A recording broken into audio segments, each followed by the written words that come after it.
ক্রমান্বয়ে জানবো। প্রথমে স্যার আপনি আমাদের বলেন খাজনা ও খারাজের পার্থক্য কি? আলহামদুলিল্লাহ ওয়াসসালাতু ওয়াসসালামু আলা রাসূলিল্লাহ ওয়া আলা আলিহি ওয়া আসহাবিহি আজমাইন আম্মা বাদ। জি, আমাদের যে সবচেয়ে বড় একটা অদ্ভুত অস্পষ্টতা এবং অজ্ঞতা সেটা হলো আমরা খাজনা দিচ্ছি, আবার এটা বড় অবাক লাগে যে আমরা ইনকাম ট্যাক্স দিচ্ছি আবার জাকাত দেবো কেন। এটা যেমন একটা অদ্ভুত প্রশ্ন, এটা একই প্রশ্ন। কিন্তু যখন আমরা দেখি আলেমরা বলেন যে খাজনা দিচ্ছি কাজে জাকাত দেবো কেন, এটা বড় কষ্ট লাগবে না। জি, খাজনা দিলে আর জাকাত লাগবে না, ওসল লাগবে না। এখানে মূল অস্পষ্টতা হলো, আমরা আগে ব্যাখ্যা করেছি, আশা করি দর্শকদের মনে আছে, যে আল্লাহ তাআলা জাকাত ফরজ করেছেন, জাকাত মাফ হবে এটা আল্লাহ কোরআনে কোথাও বলেননি, রাসূলুল্লাহ সাল্লাল্লাহু আলাইহি ওয়াসাল্লাম হাদিস শরীফে বলেননি, সাহাবীরা বলেননি, ফুকাহারাও বলেননি। বরং কেউ অস্বীকার করলে তার বিরুদ্ধে যুদ্ধের ঘোষণা দিয়েছেন। শুধু একটা পয়েন্ট, যে জমিতে খারাজ দেওয়া হয়, খারাজটা যেহেতু ওসরের ডবল, সেই জমির আর জাকাত দেওয়ার দরকার নেই, এটা ইমাম আবু হানিফা রাহমাতুল্লাহ বলেছেন। কিন্তু আমাদের দেশেও আমরা কোথাও খারাজ দেওয়া জমি পাইলাম না, এবং খারাজি জমিও পাইলাম না, খারাজ দেওয়া হচ্ছে না। একটা বিষয় রয়ে গেল, খাজনা দিচ্ছি। এই যে খাজনা আমরা দিই, এটাকে খারাজ মানেও ভূমিকর, খাজনা মানেও ভূমিকর। তো খারাজ এবং খাজনার ভিতরে অর্থগত কিছু মিল আছে। সরকারকে দিচ্ছি, আমাদের সমাজে যেহেতু ইবাদতটা নেই, কোন রকম ফাঁকি দিয়ে ইবাদতটা মাফ করানো যায় কিনা এটা আমরা করছি। উলামায়ে কেরামের বুঝতে হবে যে এই ফরজ ইবাদতটাকে জিন্দা করলে মুমিন যেমন বাঁচবে, সমাজও বাঁচবে। সমাজের মানুষরা, গরিবগুলো বেঁচে যাবে, সমাজের এতিম বাচ্চাগুলো বেঁচে যাবে। কাজেই এটাকে না মেরে জিন্দা করার চেষ্টা করি। অসহায় বিধবারা এই যে মানে ঋণের খপ্পরে পড়ে মানুষ খ্রিস্টান হচ্ছে, ঈমান বিক্রি করছে, এগুলো থেকে বেঁচে যাবে, এবং মানুষ দিনের প্রতি আগ্রহী হয়ে উঠবে। তো এখন বিষয় হলো যে খাজনাটা কি। খাজনা এবং খারাজ মূলত শব্দের মিল। খাজনা বলছে, এটা ফার্সি শব্দ, অনেক সময় আরবিতে এটাকে খারাজ বলা যাবে, ভূমিকর। খারাজ শব্দটার এসে বাংলা অনুবাদ ভূমিকর, খাজনা ফার্সি শব্দের অনুবাদ ভূমিকর, কাজে অর্থে মিলতে পারে। কিন্তু অর্থে মিললেই সালাত, খ্রিস্টান প্রার্থনা করে আরবিতে সালাত বলে, মুসলমান সালাত পড়ে সালাত পড়ে, আপনি যে কোন দরুদকেও সালাত বলে, যে কোনো দোয়াকেও সালাত বলে। কিন্তু তার মানে কি এই যে আমরা আল্লাহর ফরজ সালাত এতে আদায় হবে? এখন একজন বলল মুসাফির, মুসাফির একটা আরবি পরিভাষা, যে কোনো ব্যক্তি মুসাফিরকে মুসাফির বলে। আপনি বাড়িতে মানে মিরপুর থেকে এসে গেছেন, মুসাফির বলতে পারে, সাফার, এটা হতে পারে যেহেতু সফর করছে। কিন্তু শরীয়তের মুসাফির তো ওটা না, তার একটা পরিভাষা আছে। মুসাফিরের জন্য কসরের হুকুম আছে, মুসাফিরের জন্য বিভিন্ন শর্ত রয়েছে। এখন আল্লাহ রাসূল হাদিস শরীফে বলেছেন, কুন ফিদ দুনিয়া কাআন্নাকা গারীবুন ওয়া আবিরু সাবির, তুমি দুনিয়াতে মুসাফির। আমি হাদিসে দলিল দিলাম, দুনিয়ায় যতদিন আছি আমরা মুসাফির, কাজে আমরা ততদিনই কসর করব, ততদিনই রোজা রাখবো না। এখন এইভাবে যদি কেউ শরীয়তকে বিকৃত করেন, তার তো কিছু বলার নেই। তো এই জন্য শরীয়তের পরিভাষায় খারাজটা কি? শরীয়তের পরিভাষায় খারাজের প্রথম হলো যে খারাজ মানে পরিমাণে উৎপাদনের অর্ধেক বা 1/3 বা ন্যূনতম 5/1 হতে হবে, এর কমে হতে পারবে, এটা শরীয়তের বিধান। আর আমরা যেটা খাজনা দিই, এটা কোনো উৎপাদনের সাথে সম্পর্ক নেই, সামান্য কয়টা টাকা উৎপাদন হোক অথবা না হোক। খারাজও অনেক সময় উৎপাদন ছাড়াও ধার্য করা হয়েছে, কিন্তু সেক্ষেত্রেও আপনার ওসরের ডবল। এটা হলো একটা। 2 নম্বর কথা হলো যে খারাজ এটা সব জায়গায় এক হয় না। যেখানে উৎপাদন বেশি সেখানে বেশি, উৎপাদন কম সেখানে উৎপাদন। খাজনা কিন্তু সেটা না, খাজনা সব জায়গায় সরকারের ট্যাক্স আছে, এটা উৎপাদন কেন্দ্রিক না, এটা লোকালিটি কেন্দ্রিক।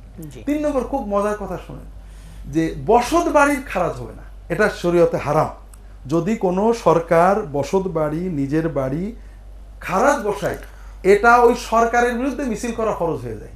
যদি কোনো সরকার বসত বাড়ির উপরে, মুসলমান অমুসলমান কারোর বসত বাড়ির উপরে খারাজ বসায়, এটা জুলুম হবে, এটার প্রতিবাদ করা ফরজ হয়ে যায়। ইসলামে এটা নিষিদ্ধ। এটা ফিকহের কিতাবে দেখবেন, বসত বাড়ির কোনো খারাজ হবে না। অথচ বর্তমানে বসত বাড়ির তো ট্যাক্স সবচেয়ে বেশি, হোল্ডিং ট্যাক্স যদি মানে বাস্তব হয় তাহলে বেড়ে গেল। তাহলে পারে যদি আমরা এটাকে খারাজ ধরি, তাহলে সরকারের বিরুদ্ধে মিছিল করা আলেমদের উপর ফরজ হয়ে যাবে। আর যদি এটা ট্যাক্স ধরি, তাহলে আর কোনো সমস্যা নেই। 4 নম্বর কথা হলো, যে জমির উৎপাদন নেই, কিছু হয় না, মৃত জমি, উৎপাদনের সুযোগ নেই, এটা ট্যাক্স ধরা অর্থাৎ খারাজ ধরা সরকারের জন্য হারাম। এটা সম্পূর্ণ নিষিদ্ধ। এর জন্য শাস্তি দিয়েছেন ওমর ইবনে আব্দুল আজিজ। তো এখন যদি আমরা এটাকে খারাজ ধরি তাহলে সরকারের বিরুদ্ধে প্রতিবাদ করা আমাদের উপর ফরজ হয়ে যায়। আর যদি ট্যাক্স ধরি তাহলে কোনো সমস্যা নেই। পতিত জমি, পড়ে থাকা জমি, জলকর জমি, এগুলোর উপরে খারাজ নেওয়া হারাম। এরপরে খারাজ কিন্তু না দিলে মাফ হয়ে যায়, বাকিতে মাফ হয়ে যায়।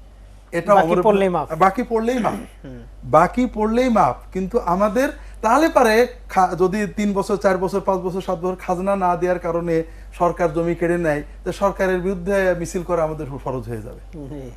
কাজেই এরপরে কি খারাজ না দিয়ে আমরা যারা বলছি খাজনা দিলে খাজনা আর খারাজ এক, এটা হানাফি ফিকহের যে কোনো কিতাবে পাবেন। খারাজ না দিয়ে ফসলের খাওয়া হারাম, এটা আমাদের হানাফি মাযহাবের সকল কিতাবে, অন্যান্য ফিকহের কিতাবে পাবেন। খারাজি জমির খারাজ না দিয়ে ওই জমির ফসল ভোগ করা হারাম। তাহলে আমরা তো খাজনা দিয়ে 1 বছর 2 বছর পরে তাহলে হারাম খাচ্ছি। এই জন্য ফিকহের পরিভাষায়, যেটা যেমন ফিকহের পরিভাষায়, ইসলামের পরিভাষায় সালাত মানে সব দোয়া নয়। সালাত মানে দোয়া, এটা ঠিক আছে। সালাত মানে সব নামাজ নয়। হ্যাঁ, সব নামাজ যদি ধরি, নামাজটা আমরা বাংলা, নামাজ মানে নমস, এটা ফার্সি শব্দ, নমস্তে, নমস্কার করা, এটা অবনত হওয়া। সব অবনতি কিন্তু নামাজ না। শরীয়তে সালাত, শরীয়তের নামাজ আর সব নমস্তে এক না, সব সালাত সব দোয়া এক না। কাজেই শরীয়তের আমরা যদি শাব্দিক অস্পষ্টতা অথবা ব্যবহারিক অস্পষ্টতাকে সুযোগ নিয়ে আল্লাহর ফরজ ইবাদত মেরে ফেলি, তাহলে এর চেয়ে দুর্ভাগ্য কিছু হতেই পারে না। তাহলে আমরা মোটামুটি বুঝলাম যে আমরা যে খারাজগুলো অর্থাৎ যে খাজনাগুলো দিই, এই খাজনাগুলো কখনোই শরীয়তের খারাজ না। এবং এগুলো তো আমরা বুঝলাম। এছাড়াও ফুকাহারা স্পষ্ট লিখেছেন আমাদের হানাফি মাযহাবের শামী কিতাবে, আধুনিক ফকিদের ভিতরে ডক্টর ওয়াহাবা জোহাইলি, ডক্টর ইউসুফ কারদাবি, এরা বারবারই লিখেছেন। এবং ভারতের আমি ওলামাদের বলবো জাদিদ ফিকহি মাসাইল, এটা ভারতের ফিকহ একাডেমি, এটা প্রায় 12-13 খণ্ডে বই আছে। এটা 2 খণ্ড শুধু যা ওসরের উপরে। তারা বারবারই লিখেছেন বর্তমানে আমরা ভারতে, পাকিস্তানে, বাংলাদেশে যে খাজনা দিই এটা কখনোই খারাজ নয়। এটার মাধ্যমে কোনো রকমের খারাজ আদায় হয় না। এটা যদি কেউ খারাজ দিতে চান, এটা দেওয়ার পরেও খারাজ আলাদা আদায় করতে হবে, ওসর আলাদা আদায় করতে হবে।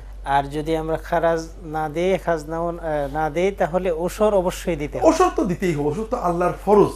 কাজেই খারাজ, আমাদের দেওয়া খাজনাকে খারাজ মনে করা, এটা একটা মহা অপরাধ এবং ইসলামের সাথে প্রতারণা হয়ে যাবে। আল্লাহ তাআলা। আলহামদুলিল্লাহ স্যার, আমরা একটা ছোট্ট বিরতিতে যাব। বিরতির পর আপনার কাছে জানবো যে এই যে ওসর ব্যয়ের খাতগুলো আল্লাহ তাআলাকে নির্ধারণ করেছেন, এগুলোর দ্বারা সমাজ জাতির কি উপকার হয়, যিনি দাতা তার কি উপকার হয়, না দিলে কি ক্ষতি হয়। তো আমরা একটা ছোট্ট বিরতি থেকে আসি ইনশাআল্লাহ।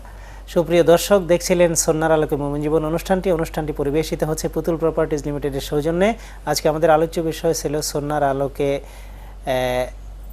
ঔষর বা ফসলের যাকাত, খাজনা ও খারাজের পার্থক্যগুলো কি। আমরা এখন স্যারের কাছে জানতে চাইব যে ঔষর ব্যয়ের বা ফসলের যাকাত ব্যয়ের খাতগুলো আল্লাহ তাআলা কি নির্ধারণ করেছেন, এবং সেই খাতগুলো আপনি যদি আমাদেরকে বিস্তারিত বলেন, এবং সেই সাথে এই ব্যয়ের দ্বারা সমাজের কি উপকার হয়, দাতার কি উপকার হয়, না দিলে কি ক্ষতি হয়, এই বিষয়গুলো একটু সংক্ষেপে বলবেন। জি, আমরা মোটামুটি আশা করি দর্শকরা বুঝতে পেরেছেন যে আল্লাহ তাআলা আমাদের জমি থেকে উৎপাদিত সকল উৎপাদনের, প্রতিবারের উৎপাদনেই যাকাত দেওয়া ফরজ করেছেন। ফসলের যাকাত দেওয়া ফরজ করেছেন। ফল, ফসল বা জমি উৎপাদন করে লবণ, রেশম যা কিছু আমরা উৎপন্ন করে যাকাত দিতে হবে, আল্লাহ ফরজ করেছেন। এটা আল্লাহর পাওনা। জি। আর এই ফরজ যাকাত কখনো মাফ হবে এটা কোরআন বা হাদিসে নেই। জি। রাসূলুল্লাহ সাল্লাল্লাহু আলাইহি ওয়াসাল্লাম যাকাতের পরিমাণ নির্ধারণ করেছে যে উৎপাদনের প্রতি 10 মণে 1 মণ বা প্রতি 20 মণে 1 মণ। জি। এই যাকাত আমাদের জন্য ফরজ। ইমাম আবু হানিফা রাহমাতুল্লাহ আলাইহি বলেছেন খারাজি জমির যাকাতটা দিতে হবে না। কিন্তু এই খারাজি জমি বাংলাদেশে নেই, আর খারাজও দেওয়া হচ্ছে না। খারাজি জমির খারাজ যদি শরিয়া মতো দেওয়া হয় তাহলে যাকাত দিতে হবে না, আবু হানিফা রাহমাতুল্লাহ। বাকি সকল ফকিহ বলছেন না, সেক্ষেত্রেও যাকাত দিতে হবে, এবং এটা জোরালো মত। তারপরে আমরা বুঝলাম আমরা মুমিন এখন কি করব। মুমিনের কাজ তো আল্লাহর কোরআন, রাসূলুল্লাহ সাল্লাল্লাহু আলাইহি ওয়াসাল্লামের হাদিস নির্দেশিত ফরজ আদায় করা, এবং সকল ফকিহ বলছেন আসরি হোক খারাজি হোক যাকাত দিতে হবে। এখন আমি কি মাযহাবের অজুহাতে যাকাত দেওয়া বন্ধ করব, একজন বললো যে খাজনা দিলে জাকাত দিতে হবে না, আল্লাহ বলছেন জাকাত দাও, রাসূল সাল্লাল্লাহু আলাইহি ওয়াসাল্লাম জাকাত দাও, ফকিহগণ বলছেন জাকাত দাও। একজন লোক বললো আর আমি নামাজ বাদ দিয়ে দেবো, আমরা দেব। কিন্তু এখন প্রশ্ন হলো দেওয়ার ব্যক্তিগত পর্যায়ে কিভাবে দেব? তে এটা খুব সহজ। জাকাতের খাতও যা, ওসরের খাতও তাই। অর্থাৎ মোমেন নিজের উৎপাদিত লিজ জমি, ভাড়া জমি, বর্গা জমি যা ফসল হয়েছে, আমি নিজ দায়িত্বে আল্লাহর ফরজ ইবাদত হিসেবে জাকাতটা আদায় করব। কাকে দেব? জাকাত যাকে দিই। অর্থাৎ ইন্নামাস সাদাকাতুল লিল ফুকারা ওয়াল মাসাকিন, ফকির মিসকিন সমাজে অসহায় বা অসচ্ছল ব্যক্তি, এরপরে যারা ঋণগ্রস্ত তাদেরকে। বিশেষ করে এই আমাদের সমাজে অনেকেরই, আমরা গত পর্বে হয়তো বলছিলাম যে টিন নিতে হবে। আমাদের সমাজে ট্যাক্স দিতে পারা, টিন নাম্বার থাকা অনেকে একটা গৌরবের বিষয় যে আমি ট্যাক্স দিই।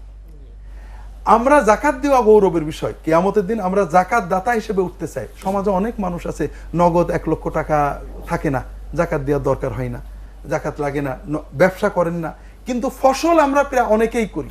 তা আমরা সবাই এমন নিয়ত করব যে আল্লাহর কাছে নগদ টাকা জমে না, জাকাত দিতে পারি না, ব্যবসা করি না, জাকাত দিতে পারি না, দেখে আল্লাহর কাছে জাকাত না দিয়ে মারা যাব, জান্নাতে জাকাতের ফজিলতটা পাবো না। আল্লাহ বলছেন যে জাকাত দাতাদের জন্য এই এই ফজিলত, সেগুলো আমরা পাবো না? না, আমরা পাবো। আমরা ফসলের জাকাত দিয়ে জাকাত দাতা হিসেবে কিয়ামতে উঠব। আলহামদুলিল্লাহ। জি। কাকে দেব? সমাজে যারা জাকাত নেওয়ার মতো গরিব আছেন তাদেরকে জাকাতটা দিয়ে দেবো।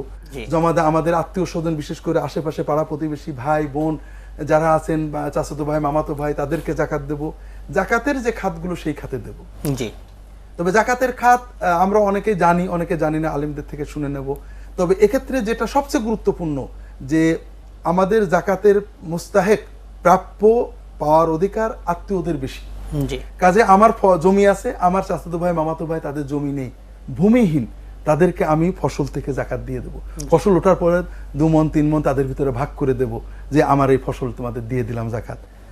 আর এই জাকাতের উপকারিতা আপনি বলেছেন, উপকারিতা সবচেয়ে বড় উপকারিতা যে আমাদের এই কৃষিভিত্তিক দেশে আমরা যদি এই ফসলের জাকাতটা মানে প্রতিষ্ঠিত করতে পারি, তাহলে আমাদের সমাজ থেকে দারিদ্রতা চলে যায়। আমরা এই ব্যাপারে গবেষণা করেছি, যে কোনো গ্রামে যদি 30% 20% ভূমিহীন মানুষ থাকেন, যারা অসহায়, যাদের ভূমি নেই, রিক্সা চালিয়ে, ভ্যান চালিয়ে পরের বাড়িতে কাজ করে খেতে হয়, অথবা অসহায়, জাকাতের মুস্তাহেক না, জাকাত দেওয়ার মতো না, ওই গ্রামেই বাকি অন্তত 60% মানুষের জমি রয়েছে যে জমির জাকাত ফরজ।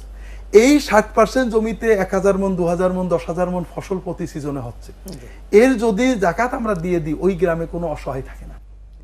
কাজে উলামায়ে কেরামের প্রতি অনুরোধ হলো যে প্রত্যেক গ্রামের মসজিদ কেন্দ্রিক জাকাত আদায় করেন, ওসর আদায় করেন। ওসর আদায় করে গ্রামে দেখেন কোন ব্যক্তি গরিব হয়ে খ্রিস্টান হয়ে যাচ্ছেন, কোন ব্যক্তি এনজিও থেকে ঋণ নিয়ে জাকাত আদায় করলে আল্লাহর কোরআন কারিমে বলছেন ফাক্কু রাকাবা ইতআমুন ফি ইয়াউমিন যী মাসখাবা ইয়াতীমান যা মাকরাবা আও মিসকিনান যা মাতরাবা। জান্নাতে যাওয়ার জন্য বেড়া পার হতে হবে, আর সেটা হলো জাকাত দেওয়া। জাকাত দিতে হবে, এতিমকে দিতে হবে, আত্মীয়কে দিতে হবে, গরিবকে দিতে হবে। তো এই জন্য আমরা লোভী না হই, লোভ কুফর। আল্লাহ কোরআন কারীমে বারবার, ফসল তো আমাদেরকে আল্লাহ তাআলাই দিয়েছেন, আল্লাহই দিয়েছে। এখন এই ফসল যদি আমি কার্পণ্য করে জাকাতটা না দেই, পরবর্তী বছর যদি আমাকে ফসলটা আল্লাহ তাআলা না দেন, তাহলে তো আমি সর্বশান্ত হয়ে যাব। আমি নিজে তাকুলুনা তুরাসা আকলান লাম্মা, একেবারে যা পাচ্ছি খেয়ে ফেলছি, আল্লাহর পথে দিচ্ছি না। এই যে কৃপণতা, আল্লাহর ফরজ ইবাদতকে বয়কট করার, অ্যাভয়েড করার যে প্রবণতা, এটা বাদ দিতে হবে। কুফরি, এই কৃপণতা কুফরিতে নিয়ে যাবে। এই জন্য আমাদেরকে খুশি মনে জাকাত দিতে হবে। জাকাত যদি সামষ্টিকভাবে না দিতে পারে, আলেমরা সচেতন না হন, মসজিদে ওসর আদায়ের ব্যবস্থা নেই, আমি ব্যক্তিগতভাবে দিয়ে দেবো, ডেকে ডেকে গরিবদের দিয়ে দেবো, ফকিরদের দিয়ে দেবো, আত্মীয় স্বজনের দিয়ে দেবো, ঋণগ্রস্তদের দিয়ে দেবো, চিকিৎসা করতে পারছে না তাদেরকে দিয়ে দেবো। আরেকটা পথ এখানে আছে খুব জরুরি, জাকাত কিন্তু অগ্রিম দেওয়া যায়। আমি জানি বছর শেষে আমার 100 মণ 50 মণ ধান হবে, 50 মণ ধানের ভিতরে 5 মণ আমাকে, 2.5 মণ আমাকে জাকাত দিতে হবে। তার মানে আমাকে মানে 2000 3000 4000 টাকা আমার ধান, জব আছে, গম আছে, আলু আছে, মানে খেজুর আছে, কি বলে আমার সুপারি আছে, আমার নারিকেল আছে, জাকাত দিতে হবে। খ্রিস্টান প্রচারক ভাইরা, তাদের অনেক ত্রুটি আছে, তারা সচেতন।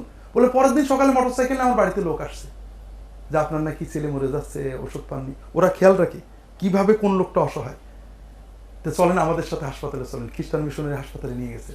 সেখানে 5 দিন তাদেরকে রেখেছে, বাপ মা এবং বাচ্চাটাকে ফ্রি চিকিৎসাতে বাড়ি দিয়ে গেছে। ভাই আপনার কিছু নেই, আমি শ্রমিক, মা শ্রম করে খাই, তো ঠিক আছে, একটা ভ্যান দিয়ে গেছে তারা কিনে, মাঝে মাঝে আসে। ভাই আপনারা হিন্দু, আপনাদের ধর্মের কোনো ভিত্তি নেই, খ্রিস্টান হন, যিশুকে বিশ্বাস করেন, আপনি জান্নাতে চলে যাবেন। এখন ও হিন্দু ধর্ম জানেও না, আবার তাকে সাহায্য করেছে, খ্রিস্টান হয়েছে। খ্রিস্টান হয়ে নাম কি রেখেছে? আব্দুল মজিদ। বাপের নাম আব্দুল হামিদ, ছেলের নাম আনসার আলী। কেন? এটা একটা গভীর ষড়যন্ত্র আছে। ভবিষ্যতে প্রমাণ করবে যে মুসলমান খ্রিস্টান হয়েছে, এবং তারা ওই সমাজের আব্দুল মজিদ নাম মানুষ মেনে নেয়। তো কথা হলো ভাইরা, এই যে এইভাবে অনেক মুসলমানও খ্রিস্টান হচ্ছে, অনেক অমুসলমান খ্রিস্টান হয়ে যাচ্ছে।